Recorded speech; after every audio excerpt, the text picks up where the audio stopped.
Hay historias de empresa que son de verdad una auténtica montaña rusa, con unas caídas brutales y recuperaciones que sinceramente parecen imposibles. Bueno, pues la de Samsonite en la última década es sin duda una de esas. Vamos a analizar el increíble viaje de una marca que la verdad todos conocemos. Fijaos en esta cifra, 417 millones de dólares. Ese fue el beneficio neto de Samsonite en 2023. Y no es solo una buena cifra, es un récord absoluto, el mayor de toda su historia. Un éxito que la verdad parecía totalmente impensable muy poquito tiempo antes. Pero claro, ese récord cobra una dimensión totalmente nueva si miramos esta otra cifra, porque solo 3 años antes, en 2020, la empresa no es que no ganara dinero, es que perdía esto, una cifra de verdad histórica y colosal. La pregunta es obvia, ¿cómo se pasa de la cima al abismo y además tan rápido? Esa es la gran pregunta, ¿verdad? ¿Qué pasó exactamente en esos 3 años? ¿Cómo se consigue darle la vuelta a una pérdida de más de 1.200 millones para acabar no solo recuperándose, sino alcanzando un beneficio récord? Pues venga, vamos a desgranar esa historia. Bueno, pues para entender la caída, primero tenemos que ver cómo se construyó la cima. Nos vamos a la época entre 2014 y 2019. En esos años, Samsonite estaba, por así decirlo, en modo de expansión total. El plan era muy simple, crecer, y crecer lo más rápido posible. ¿Y cuál era la estrategia para crecer tan rápido? Pues una bastante simple, la verdad. Si no puedes crearlo, cómpralo. Entre 2014 y 2016, Samsonite se fue literalmente de compras. Empezó a adquirir marcas de todo tipo para intentar dominar cada rincón del mercado, desde mochilas técnicas hasta accesorios de lujo. Pero, sin duda, la joya de la corona de todas esas adquisiciones fue esta, la compra de Tumi. Con esta operación, Samsonite entraba de lleno en el muy lucrativo mercado del lujo. Pero claro, había un precio a pagar y era una deuda gigantesca.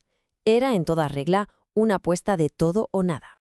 Y oye, al principio, la apuesta funcionó. Vaya que sí funcionó. El gráfico lo deja clarísimo. Los ingresos no paraban de crecer, y crecer, y crecer, hasta alcanzar su pico justo antes de que todo se viniera abajo, en 2019.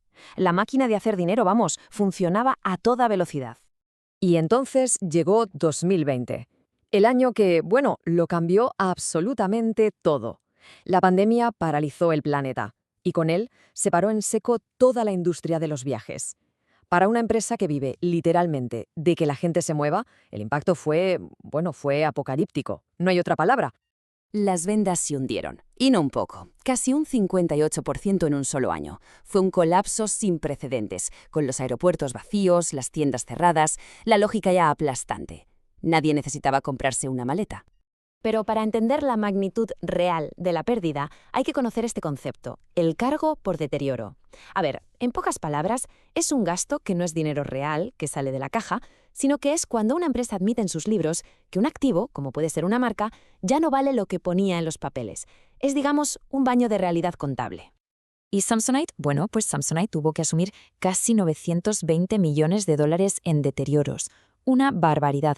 Gran parte de esa cifra venía precisamente de Tumi, su gran y carísima adquisición de lujo. De repente, la joya de la corona parecía más bien una carga muy pesada. Pero ojo, que esta no es una historia de fracaso, todo lo contrario.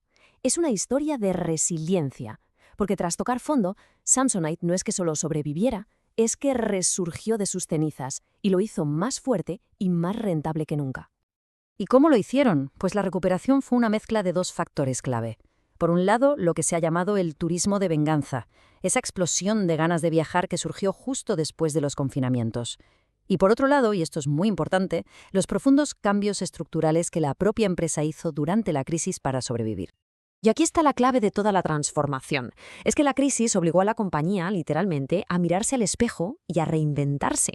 La Samsonite de antes de la crisis y la de después eran dos empresas distintas. La de después era mucho más ágil, con costes fijos más bajos, vendía más directamente al consumidor y estaba, por supuesto, mucho más enfocada en lo digital. Pero ¿cuál fue exactamente la receta para conseguir esos márgenes récord? Pues se basó en una combinación de 3 ingredientes clave. Primero, un mix de productos más premium. O sea, vender más productos de Tumi que tienen un margen de beneficio mucho más alto. Segundo, más ventas directas. Esto es clave. Se quitaron intermediarios vendiendo más en sus propias tiendas y online. Y tercero, mantuvieron las eficiencias que habían logrado en la pandemia, con menos tiendas y operaciones mucho más optimizadas.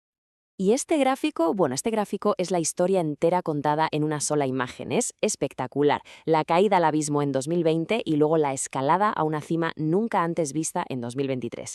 Esto es, la definición del libro de una recuperación en forma de V. Entonces, ¿qué podemos aprender de este viaje tan increíble? Pues la historia de Samsonite es una auténtica clase magistral. Una lección sobre cómo una crisis existencial, una de las que te ponen al borde del abismo, puede convertirse en una oportunidad de oro para salir mucho más fortalecido. Las conclusiones claves son bastante claras. Primero, crecer a base de adquisiciones puede construir un imperio, sí, pero también añade muchísimo riesgo. Segundo, una crisis te puede obligar a hacer mejoras estructurales que, aunque duelan, son súper necesarias. Tercero, tener una estructura de costes más ligera te da un impulso brutal cuando el mercado se recupera. Y por último, pasar a vender directamente al consumidor puede mejorar la rentabilidad de una forma increíble. Y por supuesto, la fortaleza de la marca es lo que te permite aguantar el chaparrón y liderar la recuperación. De hecho, esta cita del presidente de la compañía lo resume a la perfección. Él mismo lo dice. La resiliencia del negocio se demostró en que, después de una crisis brutal, en 2023 alcanzaron márgenes más altos que antes. O sea, no se trataba solo de volver a donde estaban, sino de llegar todavía más alto, aprovechando todo lo aprendido en los peores momentos. Es la adversidad como el mejor motor para el cambio. Y terminamos con una pregunta para reflexionar. La historia de Samsonite demuestra que una experiencia cercana a la muerte, por así decirlo, puede acabar creando una empresa mucho más fuerte. La pregunta es, ¿qué otras marcas tradicionales, de las de toda la vida, podrían necesitar una crisis similar para reinventarse de verdad y adaptarse a la era moderna? Es una lección que, la verdad, va mucho más allá del mundo de los negocios.